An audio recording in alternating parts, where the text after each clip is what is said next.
लगता है, हमारे को लगता है हमारी इतनी परीक्षाएं, इतनी टेस्ट, बच्चों को पास होते देखा बिना स्कूल जाए? अभी तो हम क्लास में भी नहीं आए संगत जी। जब तक हम परीक्षा नहीं देंगे गुरु के दर पे तो कैसे लेवल अप करेंगे?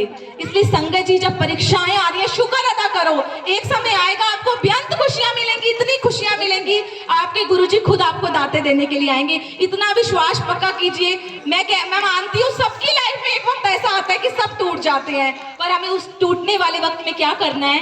गुरु पे भरोसा।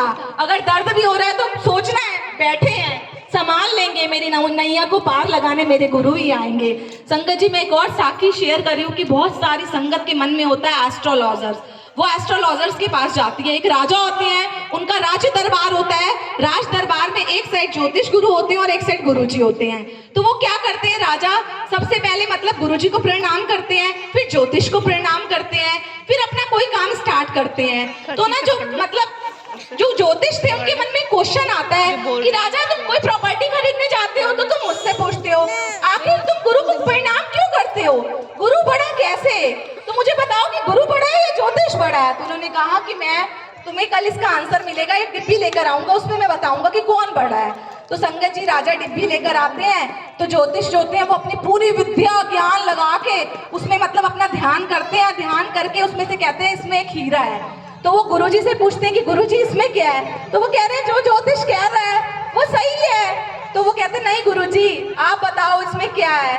तो मतलब वो गुरुजी कहते हैं इसमें एक छोटा सा नागिन का बच्चा है। अब वो राजा घबरा जाता है, वो कहता है मैंने तो इसमें हीरा रखा था, मेरे गुरु तो गलत हो गए, मेरे गुरु की तो बेइज्जती हो जाएगी, अगर मेरे गुरु की बेइज्जती हो जाएगी तो गुरु पे तो लोगों का विश्वास हट जाएगा। तो वो ज्योतिष कहते हैं चलो डिब्बी खोलो। राजा कहता है ना ना ना, डिब्बी मत खोलना, क्योंकि मेरे गुरु पे कोई कभी विश्वास नहीं करेगा, वो मन में सोचता है। तो गुरुजी कहते हैं तो चिंता क्यों करता है, खोलो डिब्बी। वो कहता है नहीं गुरुजी, डिब्बी नहीं खुलनी चाहिए आज। संगत जी, फिर वो कहता है, ज्योतिष कह रहा है नहीं आज डिब्बी तो खुलकर रहेगी। संगत जी, जब वो डिब्बी खुलती है उसमें एक छोटा सा नागिन का बच्चा होता है। तो उन्होंने, राजा खुद हैरान हो जाता है, वो कहता है मैंने हीरा रखा था। ज्योतिष बता सकता है और गुरु बदल सकते हैं।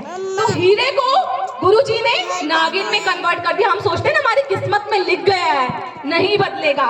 गुरु की शरण में आने से सब चीज बदल जाती है। पर संगत जी, अपनी सोच को बदलिए, इतना बदलिए कि अगर आपको लग रहा है ना कोई आपके लिए निगेटिव बोल रहा है तो वो आपके कर्म धोने आ रहा है। गुरु नानक देव जी ने भी एक बार रोकर एग्जाम्पल दिया था कि मेरा निंदू मर गया। आता था, उन्होंने कहा निंदू क्या है? कह रहे मैं जितने भी कर्म करता था ना वो सारी बातें कर करके, बुराइयां करके खत्म कर जाता था। संगत जी, किसी को निंदू मत बनिए, इतने अच्छे कर्म करिए कि जो आपका आने वाला जन्म है वो सफल हो जाए, जो आपके बच्चे हैं वो गुरु के प्रति जुड़े। और संगत जी, विश्वास हर एक ताकत रखता है, गुरु जी के दरबार में कोई कमी नहीं है। गुरु जी की गंगा बह रही है ब्लेसिंग्स की, कमी किसके अंदर है? हमारे अंदर। अपने समय का इंतजार करिए, सबका समय आता है, गुरु जी सबकी सुनते हैं। और संगत जी, जो आपके पास लंगर प्रसाद आता है, मैं उसका एक और सत्संग शेयर कर रही हूँ। एक अंकल थे जिनको डॉक्टर ने बिल्कुल जवाब दे दिया था, तो गुरु जी के दर पे वो आंटी जाती है, कह रहे हैं इनके कुछ घंटे रह गए, कुछ समय है। ये अंकल कभी भी इनके मतलब लास्ट टाइम है। तो जब उन्होंने सुना, वो गुरुजी के दर पे गई तो बहुत रोई आंटी। जैसे रोई तो मतलब एक अंकल ने कहा आ जाओ आंटी लंगर प्रसाद कर लो। तो मक्की की रोटी और सरसों के साग का प्रसाद था। तो वो आंटी और जोर जोर से रोने लगी थी। गुरुजी कहते हैं लंगर प्रसाद कर लो। वो आंटी और जोर जोर से रोती है जब गुरुजी उनको कहते हैं। दूसरी बार फिर गुरुजी कहते हैं कि आंटी लंगर प्रसाद कर लो। तो वो आंटी रो के कहती है गुरुजी आपको लंगर प्रसाद की पड़ी हुई है, मेरा पति जिंदगी और मौत से लड़ रहा है। जैसी संगत जी वो आंटी बोलती है ना, तो गुरुजी कह रहे हैं कोई गाल नहीं, तू लंगर प्रसाद कर, जा कल्याण किता। गुरुजी का बोलना कल्याण किता समझो। संगत जी, जो आपके काम नहीं भी हो रहे वो भी समझो बन गए। संगत जी, जैसे ही वो आंटी को बोलते हैं, तो तब के टाइम में ना, गुरुजी के चोले टाइम का सत्संग है, तब के टाइम में फोन अवेलेबल नहीं होते थे, हर किसी के पास अपना पर्सनल। तो जब मतलब वो आंटी किसी के घर जाके कहते हैं तो गल करके आ, जाके आंटी जाती है किसी के पास, घर में जाती है और वो कॉल करती हैं। जब डॉक्टर के पास कॉल करती है तो वो क्या देखती है, उनके अंकल ने कॉल उठाई। तो वो बहुत जोर जोर से रोती है, कहती है आपने कैसे कॉल उठाई, आप तो कई महीनों से उठे ही नहीं हो। तो कह रहे हैं मैं नहीं उठा था, आज एक ना ऑरेंज चोले में एक बाबा जी आए थे जिनके सिर पे बिल्कुल बाल नहीं थे, वो मुझे मक्की की रोटी और सरसों का साग देकर गए। वो प्रसाद खाते ही मैं ठीक हो गया। संगत जी, जो आपके पास प्रसाद आता है वो आपके परिवार के सदस्यों तक भी पहुंचता है। संगत जी देखिए प्रसाद की महिमा आप थालियों में बचा कर चले जाते हैं, ये गुरु जी की अनमोल ब्लेसिंग्स है, ये हर किसी को नसीब नहीं होती।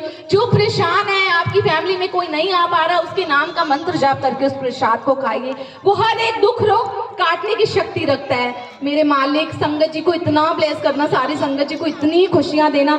जो भी संगत जी आपके दर पे जो भी आस लेकर आई है, जो उनके लिए बेस्ट हो बख्शना। संगत जी मैं एक बार और बोलूंगी, गुरु जी की ब्लेसिंग्स इतनी है, बस विश्वास करना, कभी हारना मत। जब हारने वाला मोड़ आए तो मंत्र जाप करना, गुरु जी से कहना कि हम आपका हाथ छोड़ सकते हैं पर मेरे मालिक आप हमारा हाथ पकड़िए, आप हमारा हाथ कभी नहीं छोड़ेंगे। आइए संगत जी गुरु जी के चरणों में एक अरदास करते हैं। कहते नहीं है अगर आप किसी का भला, इतनी सारी संगत जी है, कोई जैसे शरबत का भला मांगते हैं उसमें भी आप लोग अपना भला मांग के जाते हैं। ये मत सोचिए आप किसी का भला, आज अपने सच्चे दिल से अरदास करिए कि गुरु जी जो भी है संगत जी आपके दर पे आई है, जिसकी अरदास नहीं पूरी हो रही ना, उसकी अरदास पूरी करिए, जो उनके लिए बेस्ट है। जब दूसरों के लिए मांग के जाएंगे ना तो आपकी झोली परमात्मा ऑटोमेटिकली भर देंगे। आइए सच्चे दिल से गुरु जी के चरणों में एक अरदास करते हैं। नानक नाम चढ़दी कला तेरे भाणे सर्वदा भला। संगत जी ये 5 मिनट का हम मंत्र जाप करेंगे गुरु जी के चरणों में। इस टाइम आप फ्री हो जाएं कि आप अपने घर में नहीं है, बिल्कुल टेंशनों से दूर हो जाएं। देखिए मंत्र जाप आपने किसके लिए करना है? गुरु जी जो संगत आपके दर पे आई है, जो नीडी है और जो नहीं आ पाई, जो भी आपसे कोई विश मांग रहा है मेरे मालिक उसके लिए बेस्ट करो। सारा छोड़ दो, टेंशन रिलैक्स मोड पे आ जाओ, छोड़ दो अपने घर की जो भी चीजें छोड़ के आए हो ना, जो परमात्मा को टाइम दिया ना वो आपके लेखे लिखा जाएगा। संगत जी साथ कुछ नहीं जाना, नाम जाना है आपका, सत्संग जाना है। तो इसलिए संगत जी अपनी बॉडी को ढीला छोड़ दीजिए। एक बार मंत्र जाप मैं करूंगी, एक बार आप करोगे और आपके मन में यही अरदास होनी चाहिए, गुरु जी जो भी आपके प्यारे की अरदास पूरी नहीं हो रही, अगर उसके लिए बेस्ट है तो गुरु जी पूरा कर दीजिए। जय गुरु जी, शुक्राना गुरु जी। ओम नमः शिवाय, शिव जी सदा सहाय। ओम नमः शिवाय, गुरु जी सदा सहाय। ओम नमः शिवाय, शिव जी सदा सहाय।